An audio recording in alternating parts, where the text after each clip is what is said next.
Saturday, September 13th, 2025.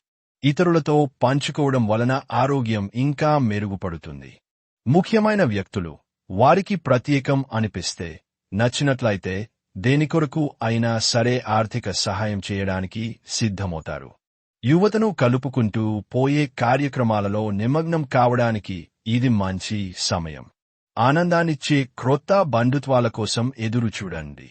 ఈ రాశికి చెందినవారు కొన్ని ఆధ్యాత్మిక పుస్తకాలను వారి ఖాళీ సమయాల్లో చదువుతారు. దీనివలన మీ యొక్క చాలా సమస్యలు తొలగబడతాయి. ఈ రోజు మీ వైవాహిక జీవితం తాలూకు బాధాకరమైన క్షణాలన్నింటినీ మర్చిపోతారు. అద్భుతమైన ప్రస్తుతాన్ని మాత్రమే పూర్తిగా ఎంజాయ్ చేస్తారు. మీ ప్రయాణములో ఒక అందమైన బాటసారిని కలుసుకుంటారు. దీనివలన మీరు ప్రయాణంలో మంచి అనుభవాన్ని పొందుతారు. చికిత్స అభివృద్ధి చెందుతున్న ప్రేమ జీవితం కోసం పేదవారికి కుంకుమ పువ్వు రంగు తీపి హల్వా పంపిణీ చేయండి.